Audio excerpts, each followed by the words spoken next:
Genix revient sur un format un peu remanié. Quel est le programme ? Alors le programme, c'est plusieurs événements dans l'année et pas qu'un seul.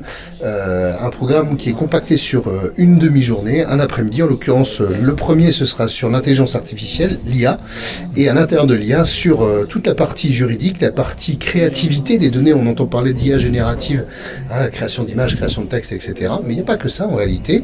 Et la dernière partie, c'est l'emploi, c'est-à-dire en quoi ça change notre façon de travailler, en quoi ça change notre façon de nous former, en quoi ça change finalement notre conception même du travail. Alors rendez-vous dès la semaine prochaine concernant l'intelligence artificielle. C'est une thématique, on l'entend souvent, elle revient tous les jours dans les informations. Mais en fait, c'est quoi réellement l'intelligence artificielle ? C'est bien pour ça que Grand Est Numérique relance une série d'événements. C'est parce qu'il y a quand même pas mal de choses, ça bouge énormément.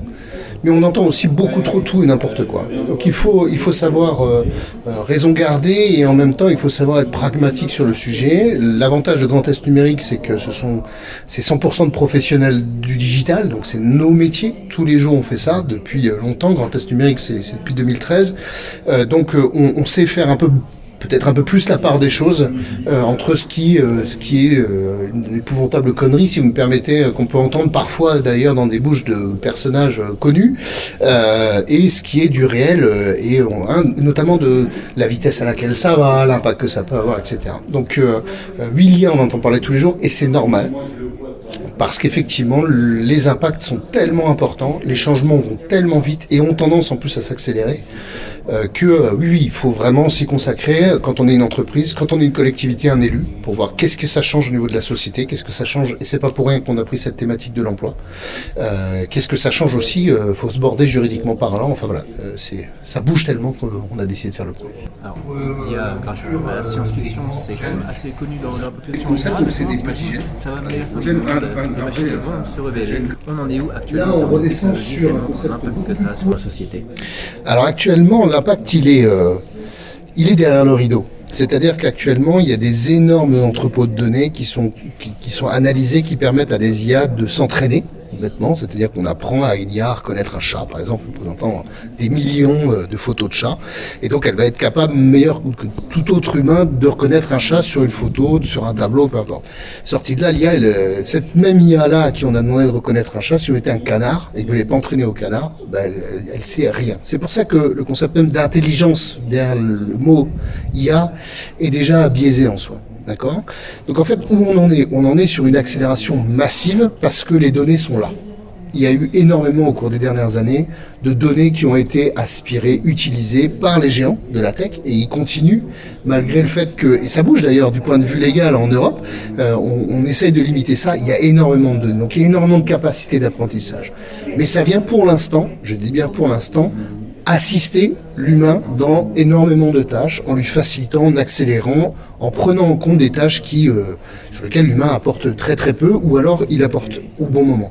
L'exemple le plus connu, c'est les radiologues, sur des radios mammaires, par exemple, une IA va être beaucoup plus capable qu'un humain, qu'un docteur, de repérer au premier coup d'œil un risque potentiel. Donc en fait, une IA va, avant même que la radio arrive sous l'œil du professionnel, passer en revue et dire là il y a quelque chose ou moi je vois rien. Et le professionnel va pouvoir se concentrer sur là où il y a quelque chose. Et donc augmenter la possibilité d'aller s'occuper d'une personne qui potentiellement va avoir un cancer du sein ou est en train d'avoir un cancer du sein. Donc là on est sur le champ de la santé. Quand on considère le point comme ça, l'IA sauve des vies. Donc c'est plutôt positif. Sauf que de l'autre côté, il y a aussi des gens qui font bosser de l'IA sur comment on arrive à piquer des données à des gens, sur comment on arrive à hacker des systèmes, sur comment on arrive finalement à escroquer des gens. Et c'est comme toutes les technologies, c'est comme l'électricité. Avec l'électricité, je fais de la lumière, mais je peux aussi prendre un taser pour t'électrocuter. Donc ça dépend ce qu'on en fait. Et en fait, la vraie réponse à cette question, elle est là, c'est qu'est-ce qu'on va en faire. Et pour ça, il faut savoir qu'est-ce qu'on peut en faire. Et c'est pour ça qu'il y a Genix. Et l'IA concerne tout le monde, pourtant ça semble assez complexe dans beaucoup de domaines. Vers qui est tourné ce Genix ? Alors le Genix en tant que tel, il est plus tourné sur les professionnels, vers les professionnels et vers les collectivités. Bon, il y a des professionnels à l'intérieur des collectivités. Je mets juste à part entre les secteurs privés et secteurs publics parce que les deux sont concernés. Les étudiants peuvent être concernés à partir du moment où ils arrivent soit sur des formations ou potentiellement il y a un risque entre guillemets d'être plus touché par les technologies IA rapidement. Le droit, par exemple, ça en fait partie, mais il n'y a pas que ça. D'accord. Il y a aussi, je vous parlais de la médecine, hein, ça a des apports aussi, donc il faut savoir comment on peut utiliser ces technos. Quand on est juriste, quand on est avocat, etc., il y a aussi des potentiels monstrueux d'utilisation de ces technologies pour nous faciliter le boulot, pour améliorer notre service aux clients. Donc en fait, ça s'adresse effectivement plutôt aux professionnels ou aux professionnels en devenir, donc les étudiants post-bac à l'université. Plusieurs rendez-vous tout au long de l'année.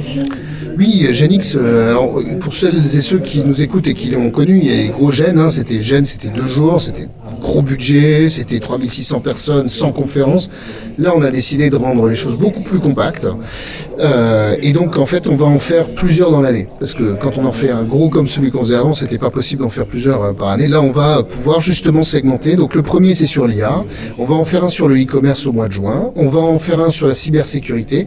Et bien entendu, j'ai oublié le dernier, mais ça va me revenir. Ça ne me reviendra pas. L'Open.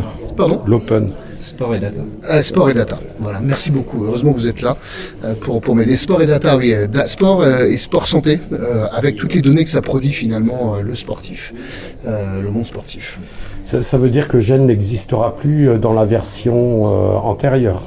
C'est en tout cas l'objectif de l'association à ce stade et pour cette année. Il faut jamais dire jamais, ça je l'ai appris, mais en tout cas c'est pas le but. Le but c'est d'avoir un événement de très haute qualité, un contenu de très haute qualité pour des gens qui viennent, qui veulent savoir, pas pour des gens qui veulent se montrer, pour qui veulent traîner éventuellement peut-être. Là, il faut vraiment, on vient s'enseigner, on vient acquérir de l'information et on repart changé, modifié par cette information, mais dans des événements beaucoup plus compacts, oui, beaucoup plus.